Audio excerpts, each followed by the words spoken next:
So with the jolts in the manufacturing data today combined with the other data that we've had, basically the recession is becoming more and more probable. If you look at the jolts report, this is job openings and labor turnover. July, we have 7.7 million openings. What does that really mean? Well, it's continuing to decline. There are less and less jobs open and available. The U.S. Manufacturing Purchasing Managers Index, the PMI, has gone from 49.6 down to 47.9. This is basically the only data we have available. Everything's always back by a month or two. This is continuing to decline. Anything less than 50 in this number is effectively manufacturing is shrinking within the United States. If it says 51 or 52, it means it's expanding. So the U.S. stocks of finished goods, these inventories are climbing. That means they're not able to sell everything that they're manufacturing. When you're manufacturing something and you can't sell everything you're manufacturing, you start to cut the hours for everybody that works at the manufacturing facility. You also then start laying people off. The U.S. unemployment rate was at a low in April of 3.4%. This is now increased to 4.3%. This is increasing.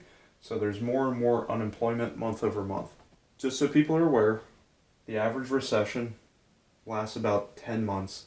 The shortest one was in 2020, and that was at 2 months. The longest one post-World War II was 18 months, and that was during the Great Recession. Typical unemployment during those times is about 6 to 11%. Now in 2020, when people were forced to not work, basically that was close to 15%. If you take those numbers from 100% of the people that wanted jobs, you're looking at an 89 to 94% rate of people that actually were working that wanted to work. And even if you looked during 2020, it's still, it's above 85%. So even though you hear a recession, don't panic and think everybody loses their job. As long as you focus on in-demand skills, you'll be able to find some form of employment or start a business. A lot of businesses are actually started during recessions. So don't panic. Start building up a safety net. Have some type of savings. Whatever that is, start contributing to an emergency savings account. This will help you. If you do lose your job, it gives you some cushion to think about what you're doing, where you need to work, find a new job, start a business, something along those lines. Focus on learning in-demand skills.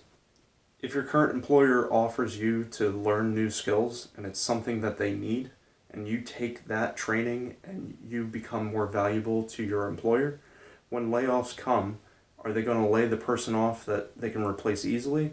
Or are they going to lay the person off that has the skills that they need to keep their operation running and increasing productivity? I know for me, I would want to keep the person that keeps learning and developing new skills because they're becoming more and more valuable to me as an employer. And the person that is not willing to learn those new skills, well, if someone has to go, it's generally going to be that person. As long as I have in-demand skills and I'm making more and more money for my employer, they're going to want to keep me over, say, someone else that's not making the company money. I have another video that has a lot more data, basically over the last couple of weeks, of the economic situation in the US. You can see that video now. If you're interested in more financial education, please subscribe. I cover a lot of financial topics such as how to make more money, how to save, and how to invest. Thank you for watching, and please subscribe. Have a great day.